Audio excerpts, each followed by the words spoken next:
ಸಚಿವೆ ಲಕ್ಷ್ಮೀ ಹೆಬ್ಬಾಳ್ಕರ್ ವಿರುದ್ಧವಾಗಿ ಆಕ್ಷೇಪಣಾ ಪದ ಬಳಕೆ ಮಾಡಿರುವಂತ ವಿಚಾರದಲ್ಲಿ ಈಗ ಕೋರ್ಟ್ ಮೆಟ್ಟಿಲು ಹತ್ತೋಕೆ ಮುಂದಾಗಿದ್ದಾರೆ. ಯಾಕೆ ಅಂತಂದ್ರೆ ಬೇಲಲ್ಲಿ ಪಡ್ಕೊಂಡಿದ್ದಾರೆ.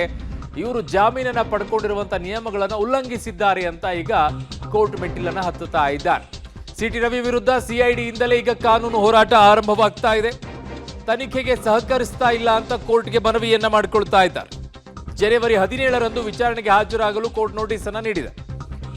ಜಾಮೀನು ನೀಡುವ ವೇಳೆ ತನಿಖೆಗೆ ಸಹಕರಿಸುವಂತೆ ಷರತ್ತನ್ನ ಕೂಡ ಕೊಟ್ಟಿದೆ.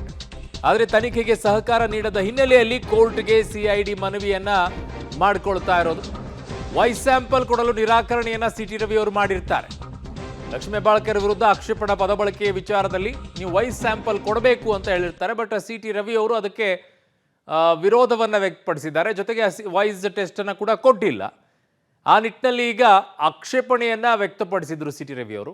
ಈಗ ಅದಕ್ಕೆ ಕೋರ್ಟಿಗೆ ಹೋಗಿ ತನಿಖೆಗೆ ಸಹಕಾರವನ್ನ ಕೊಡ್ತಾ ಇಲ್ಲ, ಹಾಗಾಗಿ ಇವರ ಜಾಮೀನನ್ನು ರದ್ದು ಮಾಡಿ ಅಂತ ಕೇಳೋಕೆ ಮುಂದಾಗಿದ್ದಾರೆ. ನನ್ನ ಸಹೋದ್ಯೋಗಿ ಈಗ ಕ್ರೈಮ್ ಬ್ಯೂರೋ ಹೆಡ್ ಆಗಿರುವಂಥ ಮುರಳೀಧರ್ ನನ್ನ ಸಂಪರ್ಕಕ್ಕೆ ಸಿಗ್ತಾ ಇದ್ದಾರೆ. ಮುರಳಿ, ಈ ವಿಚಾರದಲ್ಲಿ ಈಗ ಬಹಳ ಪ್ರಶ್ನೆ ಎದ್ದೇಳುವಂಥದ್ದು, ಇದು ವ್ಯಾಪ್ತಿ ಬೇರೆ ಕಡೆಗೆ ಹೋಗುತ್ತೆ. ಬಟ್ ಈಗ ವಿಚಾರಣೆಗೂ ಹಾಜರಾಗಿದ್ದಾರೆ. ಬಟ್ ವಾಯ್ಸ್ ಟೆಸ್ಟ್ ಕೊಟ್ಟಿಲ್ಲ ಅಂತ ಹೇಳ್ಬಿಟ್ಟು ಅದು ಜಾಮೀನು ನಿರಾಕರಣೆ ಮಾಡೋಕೆ ಸಾಧ್ಯ ಆಗತ್ತಾ?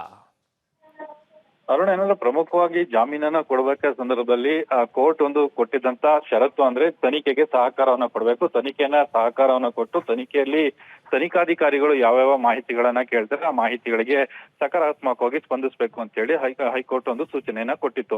ಅದೇ ರೀತಿಯಲ್ಲಿ ಸಿಟಿ ರವಿ ಅವರನ್ನ ವಿಚಾರಣೆಗೆ ಕರೆದು ಅದರಲ್ಲಿ ವಾಯ್ಸ್ ಸ್ಯಾಂಪಲ್ ಅನ್ನ ಕೊಡ್ಲಿಕ್ಕೆ ಏನು ಮನವಿಯನ್ನ ಮಾಡ್ತಾರೆ. ಅಂದ್ರೆ ಮನವಿಯನ್ನ ಮಾಡದಂತ ಸಂದರ್ಭದಲ್ಲಿ ಸೂಚನೆಯನ್ನ ಕೊಟ್ಟ ಸಂದರ್ಭದಲ್ಲಿ ಸಿಟಿ ರವಿ ಯಾವುದೇ ರೀತಿಯಲ್ಲಿ ಆ ವಾಯ್ಸ್ ಸ್ಯಾಂಪಲ್ ಅನ್ನ ಕೊಡ್ಲಿಕ್ಕೆ ನಿರಾಕರಣೆ ಮಾಡುವಂತದ್ದು. ಜೊತೆಗೆ ನಾನು ವಾಯ್ಸ್ ಸ್ಯಾಂಪಲ್ ಅನ್ನ ಕೊಡೋದಿಲ್ಲ, ಈ ಬಗ್ಗೆ ತನಿಖೆಗೆ ನಾನು ಸಹಕಾರ ಕೊಡೋದಿಲ್ಲ ಅಂತ ಹೇಳಿ ಹಿಂದೇಟನ್ನ ಹಾಕುವಂತ ಪ್ರಯತ್ನವನ್ನ ಮಾಡಿದ್ರು.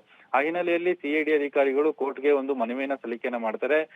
ನೀವು ಹೇಳಿದಂತ ಷರತ್ತನ್ನ ಇವರು ಉಲ್ಲಂಘನೆ ಮಾಡ್ತಾ ಇದ್ದಾರೆ, ಜೊತೆಗೆ ತನಿಖೆಗೆ ಸಹಕಾರನ ಮಾಡ್ತಾ ಇಲ್ಲ ಮತ್ತು ತನಿಖಾಧಿಕಾರಿ ಕೇಳ್ತಾ ಇರೋಂತ ಮಾಹಿತಿಗಳನ್ನ ಸಕಾರಾತ್ಮಕವಾಗಿ ಸ್ಪಂದನೆಯನ್ನ ಮಾಡ್ತಾ ಇಲ್ಲ ಅಂತ ಹೇಳಿ ಒಂದು ಮನವಿಯನ್ನ ಮಾಡಿದ್ರು.